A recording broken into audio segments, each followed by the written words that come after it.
मुकेश दिव्या के प्यार के लिए तड़प रहा था, लेकिन दिव्या उसकी गलतियों को सजा दिए बिना उसे अपने करीब नहीं आने दे रही थी। वह खुद को और मुकेश दोनों को ही दंड देना चाहती थी। पूरे घर में दिव्या मुकेश के बच्चों को अपने कलेजे से लगाए फिर रही थी, जबकि हैरानी की बात यह थी कि मुकेश और दिव्या का अभी तक कोई मिलन नहीं हुआ था। क्या मुकेश ने दूसरी शादी कर ली थी? ऐसा कौन सा राज था जिसे दिव्या किसी से साझा नहीं करना चाहती थी? आखिर वह कौन सी सजा थी जिसे वह चुपचाप खुद पर और मुकेश पर थोपे हुए थी? यह प्रेम कहानी बेहद दिलचस्प होने वाली है। चलिए अब सुनते हैं दिव्या और मुकेश की आप बीती प्रेम कहानी। दिव्या उठ जाओ यार, कितना सोना है। सारे मेहमान नीचे इकट्ठा होना शुरू हो चुके हैं। भूलो मत, आज तुम्हारी शादी है। आरती ने झुंझलाते हुए चौथी बार आकर उसे जगाया। दिव्या आंखें मलती हुई मुंह बनाकर उठ बैठी। यार भाभी, मैंने पहले ही कहा था ना कि मेरी शादी बाद में रख लो। आज ही तो पेपर से फ्री हुई हूँ और आज ही शादी कर लूं। उसकी आवाज में नींद और चिड़चिड़ापन साफ झलक रहा था। आंखें अब भी भारी थी, जैसे पलकों पर नींद ने डेरा डाल रखा हो। आरती ने हल्की मुस्कान के साथ बिस्तर ठीक करते हुए कहा, ऐसे बोल रही हो जैसे तुम्हें पहले से पता ही नहीं था कि आज तुम्हारी शादी है। यार भाभी, मुझे सोना है। ये कहते हुए दिव्या फिर से लेटने के लिए पैर फैलाने लगी, जैसे दुनिया की कोई जिम्मेदारी उस पर हो ही ना। बिल्कुल नहीं दिव्या, मम्मी जी गुस्सा करेंगे। उन्होंने साफ साफ कहा है कि तुम्हें तैयार करके नीचे लेकर आऊं। आरती ने उसे फिर से पकड़कर बिठा दिया। मुझे नहीं करनी कोई शादी वादी। आप जाकर मुकेश से बोल दो वह किसी और से शादी कर ले।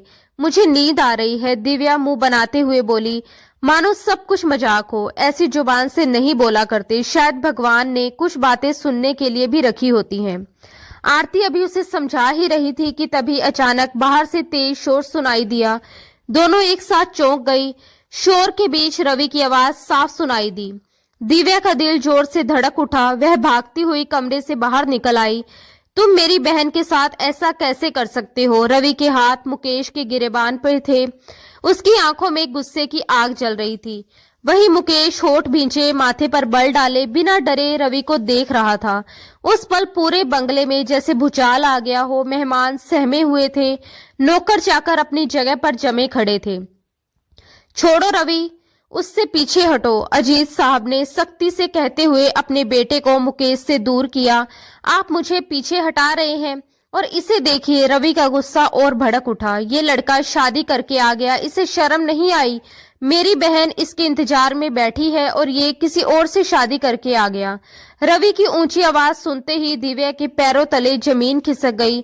उसे लगा जैसे किसी ने उसके सीने पर पत्थर रख दिया हो। उसने कांपती नजरों से मुकेश को देखा। वह ऐसे कैसे कर सकता था? दिव्या से शादी के लिए तो वह खुद तैयार था, फिर उसने उसे इस तरह धोखा कैसे दे दिया? दिव्या की आंखों से आंसू बिना रुके बहने लगे। वह कुछ बोलना चाहती थी, लेकिन गला जैसे सूख गया हो। हाँ, ये शादी मैंने अपनी मर्जी से अपने लिए की है। मुकेश की आवाज ठंडी और सख्त थी। ना मुझे किसी से शर्मिंदगी और ना ही मैं किसी को कोई सफाई देने के लिए तैयार हूँ। मैंने शादी की है, कोई पाप नहीं किया। उसके शब्द सुनकर वहां मौजूद सभी लोग हैरान रह गए। किसी को भी ऐसी उम्मीद नहीं थी। मुकेश के पिताजी मोहन ने अपने बेटे की ओर देखा। उसकी आंखों में गहरी निराशा और दर्द था। जी चाहता है कि थप्पड़ों से तुम्हारा मुंह लाल कर दूं, उन्होंने भराई आवाज में कहा। लेकिन जब बेटा बाप की कदर करना भूल जाए तो बाप को ही अपने कदम पीछे हटा लेने चाहिए। उन्होंने भारी मन से अजीत जी की ओर हाथ जोड़ दिए। मुझे माफ कर दो अजीत जी, आज मैं अपनी औलाद की वजह से बहुत शर्मिंदा हूँ। अजीत साहब ने चुपचाप अपना चेहरा फेर लिया। वे अपनी जिगरी दोस्त को इस हालात में नहीं देख पा रहे थे। मुकेश ने दो हंसते बसते घरों में आग लगा दी थी। मैं इसे जान से मार दूंगा। रवि फिर से गुस्से में आगे बढ़ा, लेकिन अजीत ने तुरंत उसे रोक लिया। मेरी कसम है रवि, मेरी कसम, अगर तुमने मुकेश पर हाथ भी उठाया। अजीत जी की सख्त आवाज के साथ ही रवि ठिठक गया। उस वक्त वहां मौजूद सभी लोग खामोशी साधे उस मंजर को देखते रह गए। शादी में दोनों घरों के मेहमान लबालब भरे हुए थे। कुछ मेहमान तो दूसरे शहरों से भी आए थे, तो अब सिर झुकाए अफसोस जता रहे थे। खुशियों का माहौल पल भर में मातम में बदल चुका था। किसी को समझ नहीं आ रहा था कि अचानक ये सब कैसे हो गया। मुकेश के पास खड़ी वह लड़की दुल्हन बनी हुई थी। वह डरी सहमी सी अपनी बड़ी बड़ी बिल्ली जैसी आंखों से सबको देख रही थी। वही आंखें थी जिनमें खोकर मुकेश उसे ब्याह लाया था। कभी यही बात दिव्या के बारे में भी होती थी। कल तक मुकेश को दिव्या की आंखें भी बिल्ली जैसी ही लगती थी। दिव्या और मुकेश के बीच हमेशा दोस्ती जैसा रिश्ता रहा था। दोनों के पिता आपस में गहरे दोस्त थे। दोनों का बिजनेस साथ साथ चलता था, यहाँ तक कि दोनों ने अपना बंगला भी एक साथ खरीदा था।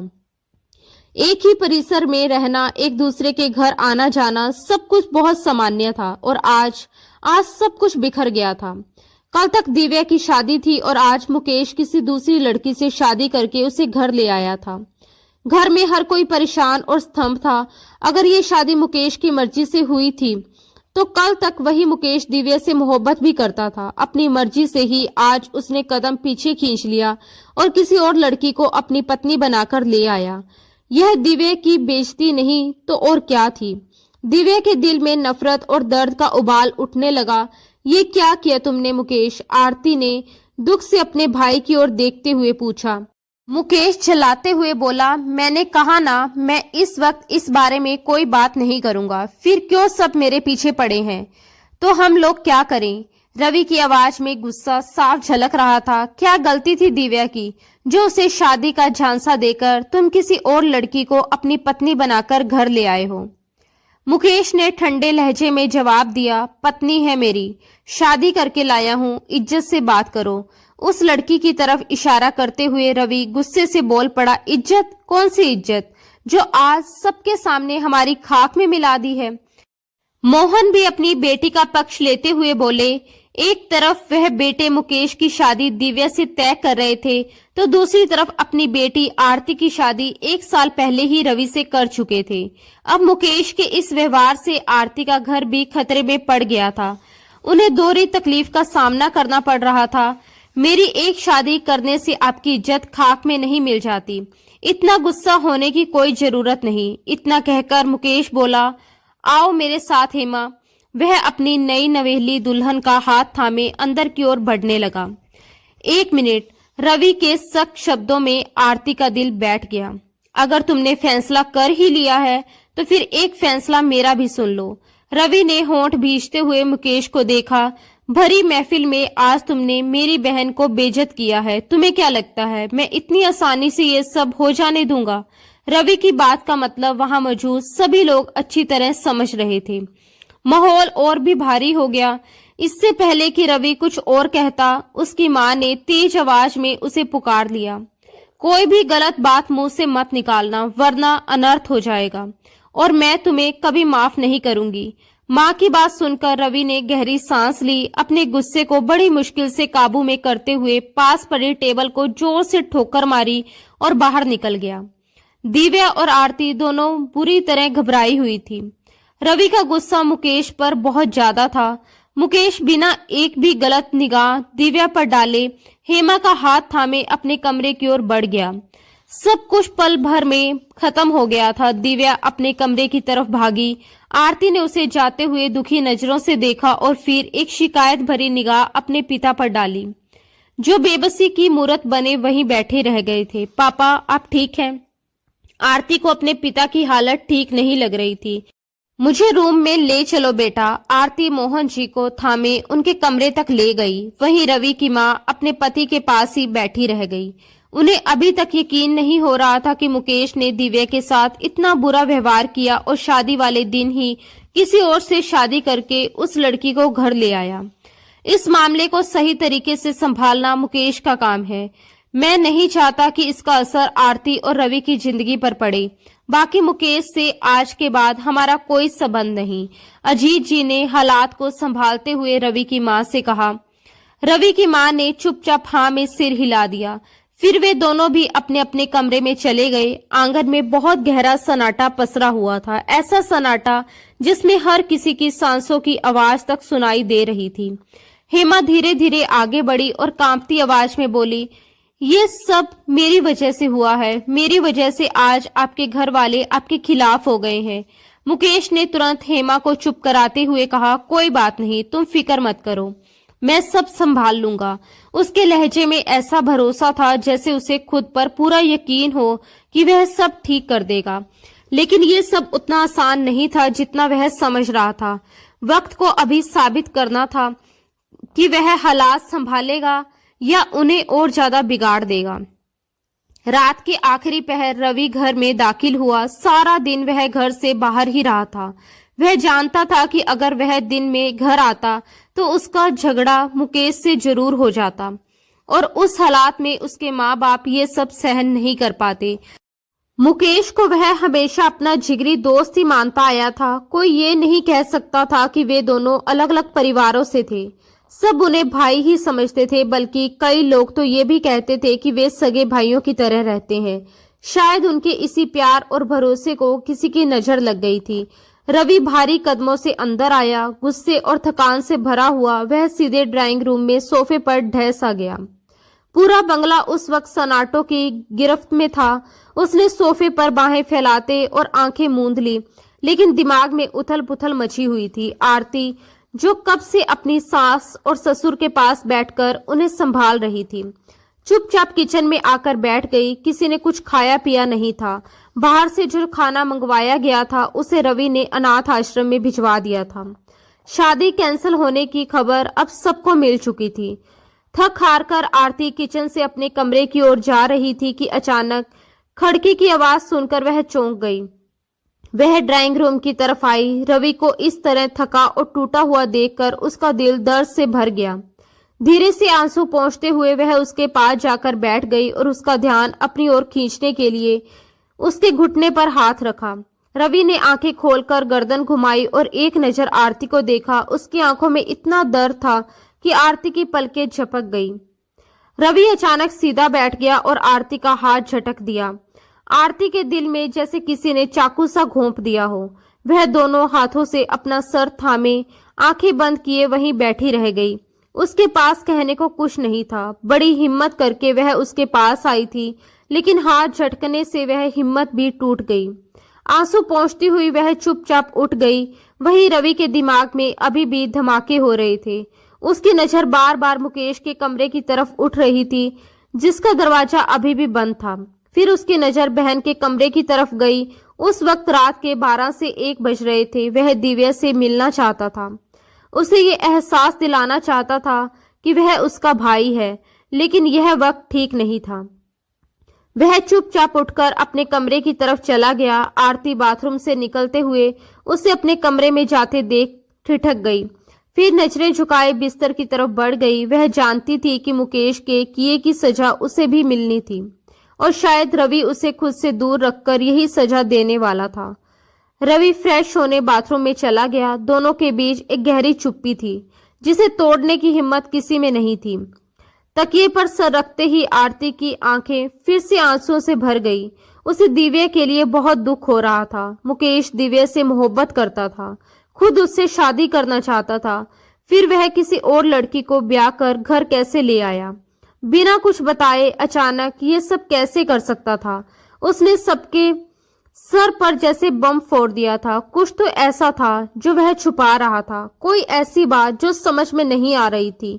आरती का सर दर्द से फटने लगा। वह झटके से उठ बैठी। रवि, ये सब कैसे सह पाएंगे? मुकेश, मैं तुम्हें कभी माफ नहीं करूंगी। मेरी मासूम सी दिव्या को तुमने कितना दुख दिया है। आज चाहे तुम सारी जिंदगी माफी मांगते रहो, मैं तुम्हें कभी माफ नहीं करूंगी। वह हिचकियों से रोते हुए बड़बड़ाने लगी। किस बात का मातम मना रही हो? रवि उसकी हालत देखकर गुस्से में बोला। आरती ने आंसू पोंछते हुए उसकी तरफ देखा। आंखें लाल हो चुकी थी। रवि ने होंठ भींचे, माथे पर बल डाले और मुंह फेर लिया। मेरे सामने ये सब ड्रामा करने की जरूरत नहीं है। जो तुम्हारे भाई ने किया उसके बाद तुम्हारे आंसू कुछ साबित नहीं करते। मेरा बस चले तो मैं तुम्हारे भाई को जान से मार दूं। रवि दर्द से छटपटाते हुए बोला। आरती का दिल बुरी तरह से टूट गया। वह चुपचाप दराज में सर दर्द की दवा ढूंढने लगी। जब भी वह ज्यादा टेंशन लेती थी उसका सर बहुत तेज दर्द होने लगता था। क्यों शोर कर रही हो? रवि झुंझलाकर बोला।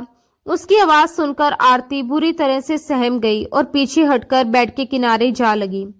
अब आवाज नहीं आनी चाहिए। रवि ने लाइट बंद कर दी और करवट बदल ली।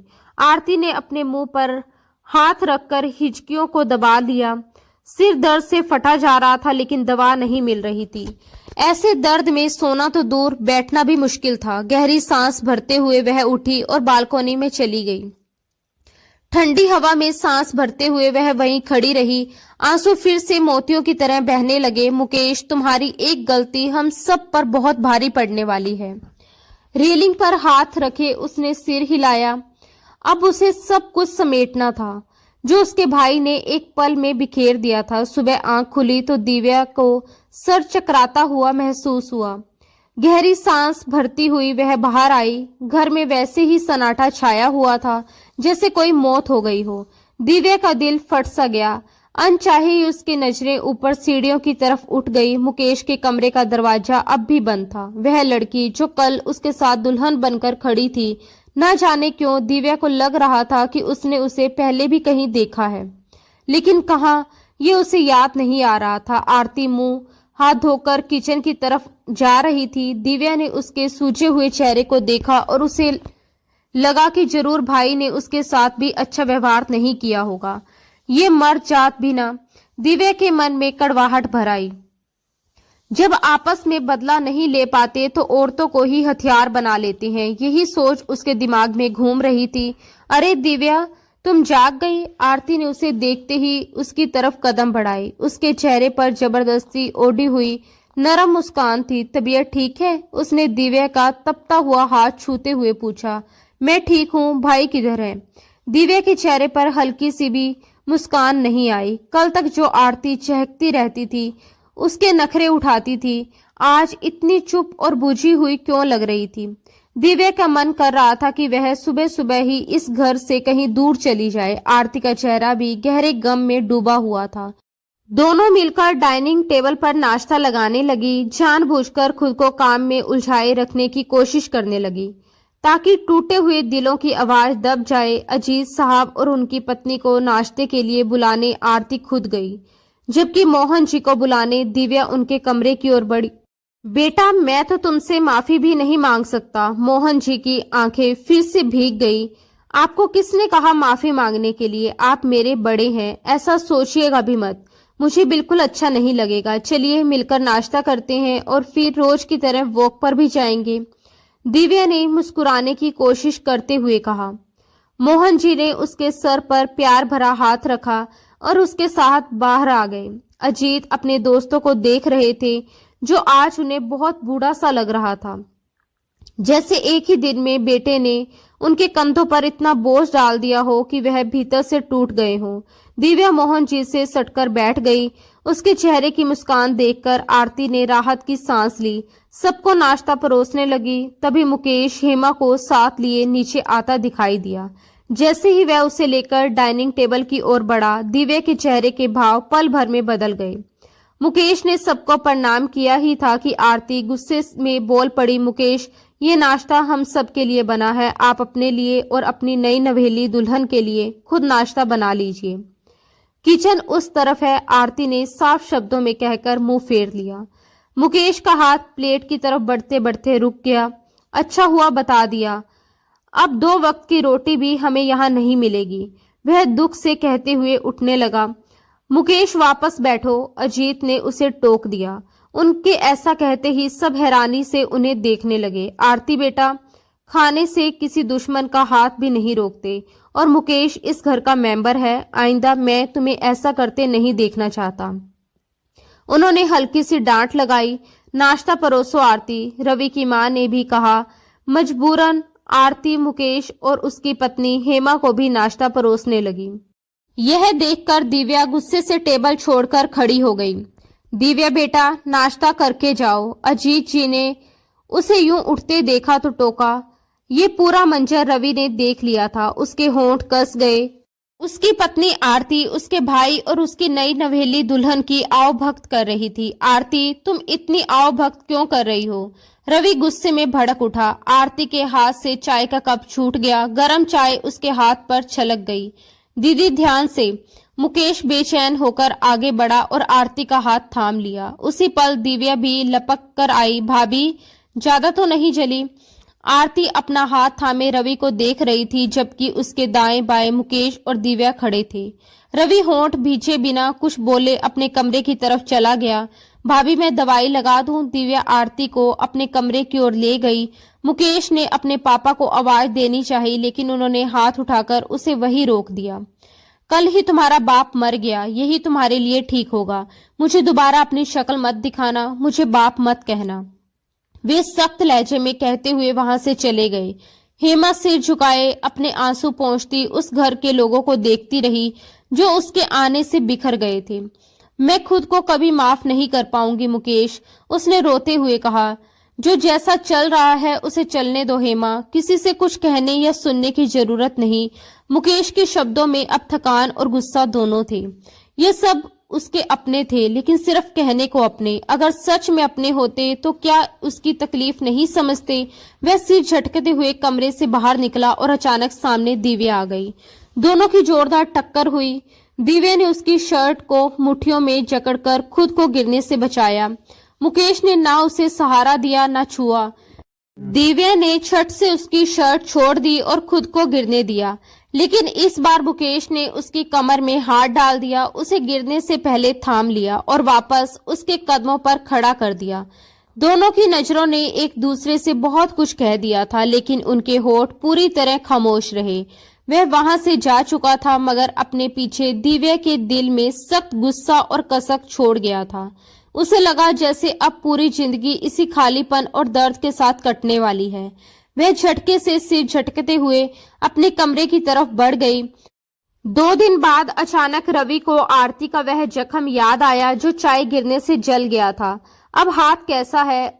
उसने हल्की चिंता के साथ पूछा। आरती ने मुंह फेरकर उसे हैरानी से देखा, मानो यकीन ही ना कर पा रही हो। वह ये सवाल पूछ रहा है। ज्यादा तो नहीं जल गया था ना? रवि उसके पास बैठते हुए फिक्रमंदी से उसका हाथ देखने लगा। मैं ठीक हूँ, कहते हुए आरती ने अपना हाथ उसके हाथ से खींच लिया, लेकिन रवि ने फिर से उसका हाथ थाम लिया। धीमी आवाज में उसने कहा, मुझे बहुत गुस्सा आ रहा था। मुकेश ने जो किया उसके बाद मैं खुद को संभाल ही नहीं पाया। आरती ने सिर झुकाकर शिकायत भरी नजरों से उसकी तरफ देखा। सही कह रहे हो, सारी गलती मेरी ही थी। शायद हालात ही ऐसे बन गए थे कि उन सबको एक साथ पीसना पड़ रहा था। रवि उठकर बाथरूम की तरफ चला गया। आरती ने पीछे से पूछा, खाना ला दूं? नाराजगी अपनी जगह थी, फिर भी वह एक जिम्मेदार पत्नी की तरह उसके खाने पीने का ख्याल रख रही थी। नहीं, भूख नहीं है, इतना कहकर वह बाथरूम में चला गया। नहाकर बाहर आया तो कमरे की लाइट बंद थी। सिर्फ साइड लैंप की हल्की रोशनी में दिख रहा था कि आरती सोने के लिए लेट चुकी है। वह बाल सुखाते हुए आकर बेड से टेक लगाकर बैठ गया और मोबाइल चलाने लगा, लेकिन सर दर्द से फटने लगा तो वह मोबाइल एक तरफ रखता सोने के लिए लेट गया। नींद अब आंखों से कोसों दूर थी। रवि का मन अपनी पत्नी आरती की चाहत में पूरी तरह उलझा हुआ था। उसके जज्बात गहराई से भरे हुए थे। मनपसंद पत्नी की मौजूदगी उसके लिए किसी नशे से कम नहीं थी। वह सोच रहा था कि आखिर कब तक वह गुस्से और दूरी में रहता रहेगा। उसकी चाहत का नशा अब उस पर पूरी तरह हावी हो चुका था। धीरे धीरे वह आरती के पास बढ़ा, उसका हाथ उसके कमर पर डालते हुए गर्दन के पास अपने दहकते होठ रख दिए। आरती अभी थोड़ी नींद में थी और उसे बिल्कुल उम्मीद नहीं थी कि रवि यूं उसके पास आएगा। उसका दिल उस वक्त 120 की रफ्तार से धड़क रहा था। रवि बहुत नरमी और ध्यान से उसे चूम रहा था। आरती के दिल की धड़कन एक पल में गहराई से बढ़ गई, लेकिन उसने रवि का हाथ झटका नहीं। वह जानती थी कि पत्नी की मोहब्बत और अपनापन पति का हक है। रवि ने उसे अपनी तरफ खींचा, उसके गले से दुपट्टा हटाकर एक तरफ रखा और उसे अपने सीने से चिपका लिया। आरती अब पूरी तरह बेकाबू हो चुकी थी। उसने अपनी धड़कते दिल को मुश्किल से संभाला, पर उसकी चाहत और भावनाएं उस पर काबू पा रही थी। बेहद नरमी और प्यार से वह रवि पर बरस रही थी। रवि ने अपनी शर्ट के बटन खोले और धीरे धीरे आरती की शर्ट के बाजू को बाहर निकाल दिया। फिर पूरी रात दोनों अपनी मोहब्बत की लहरों में डूबे रहे। उनकी चाहत और लगन में आरती की सिसकियां पूरे कमरे में गूंज रही थी, जैसे हर आवाज उनके प्यार की गवाही को बयां कर रही हो। कितने दिनों के बाद उसने आरती को इतने करीब आते हुए देखा था। ये एहसास उसे अपने प्यार की गहराई का महसूस करवा रहा था। आरती की आंखों से आंसू टूटकर तकिए पर गिर रहे थे और रवि के सर पर यह सब देखकर जुनून सा छा गया। वह एक पल में अपने सारे गुस्से को भूल गया और अपनी पत्नी की चाहत में उसे पूरी तरह अपने करीब खींच लिया। उसकी सांस तक नियंत्रित कर रहा था। अभी वह पूरी तरह प्यार की लहरों में डूबा था। धीरे धीरे वह आरती के साथ दो जिस्मों और एक जान की तरह जुड़ता चला गया। अचानक उसके कंधे पर नाखून चुभते ही उसने हल्का सा होश में आकर पूछा, जान क्या हुआ? जरा अपनी गर्दन तिरछी करो। उस वक्त वह पूरी तरह अपने प्यार और जुनून में खोया हुआ था। रात भर प्यार में डूबे रवि आरती को अपने प्यार का एहसास दिलाता रहा। वह उसे पूरी तरह थका चुका था, लेकिन दोनों की चाहत की लहरें अभी भी कम नहीं हुई थी। सुबह जब रवि की आंखें खुली तो आरती भी उसे देखकर मचल रही थी।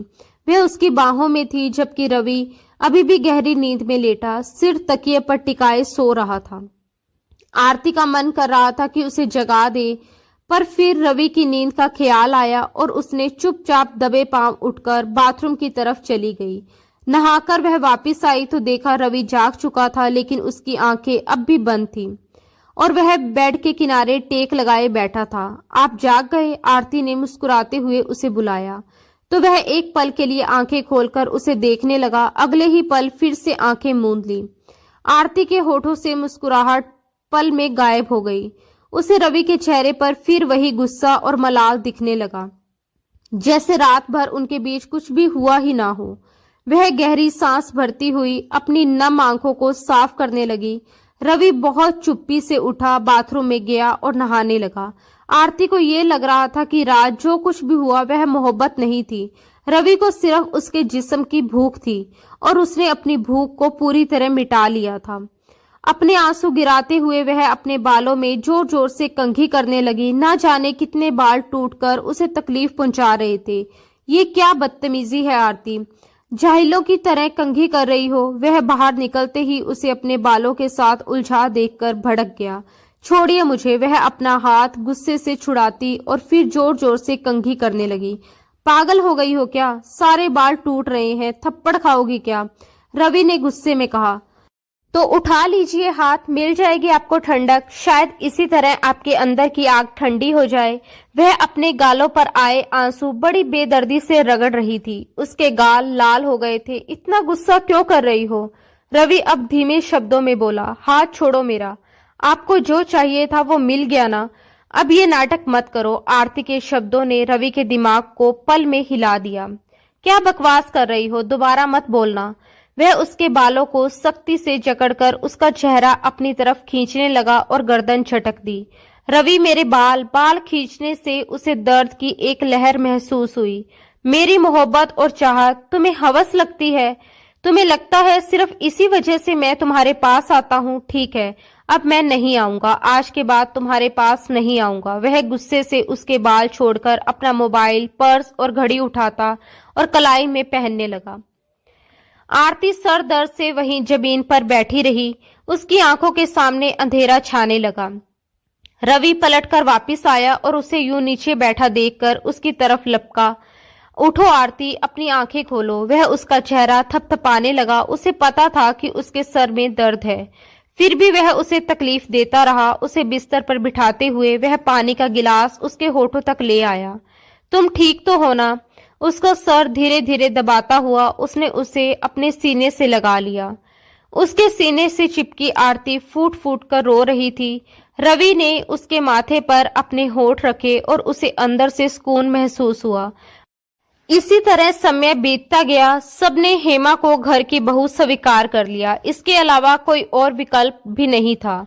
दिव्या ने कॉलेज में एडमिशन ले लिया था। वह भूल गई कि उसकी कभी मुकेश के साथ शादी भी होने वाली थी। वह अपनी लाइफ में मगन और खुश रहती थी। हेमा प्रेग्नेंट हो चुकी थी, वहीं आरती भी प्रेग्नेंट थी। दिव्या आरती का बहुत ख्याल रखती थी और उसे काम भी नहीं करने देती थी। एक दिन हेमा को अचानक पेट का दर्द हुआ और उसके पास कोई भी नहीं था। वह दर्द से बेहाल हो रही थी। उसकी आंखों के आगे अंधेरा छा गया था, लेकिन वह किसी को आवाज देने की हिम्मत नहीं कर पा रही थी। वह बड़ी मुश्किल से उठकर बाहर आई।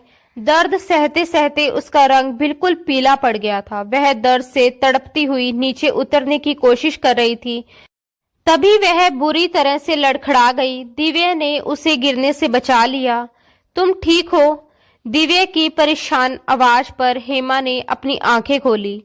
मेरे बच्चे को बचा लो प्लीज। वह रो रही थी। मम्मी, पापा, भाभी, वह सभी को बुलाने लगी। हेमा की बिगड़ती हालत देखकर उसके खुद के हाथ पैर फूलने लगे। रवि की माँ और दिव्या ने मिलकर हेमा को गाड़ी में बिठाया। मैं अभी साथ चलती हूँ, आरती ने परेशानी से कहा। नहीं, तुम्हारी अपनी हालत ठीक नहीं है, तुम घर पर रुको, मुकेश से बात करो, हम हेमा को अस्पताल लेकर जाएंगे। रवि की माँ ड्राइवर और दिव्या के साथ हेमा को अस्पताल लेकर चली गई। हेमा का ट्रीटमेंट चल रहा था। आप में से दिव्या कौन है? अचानक डॉक्टर की आवाज गूंजी।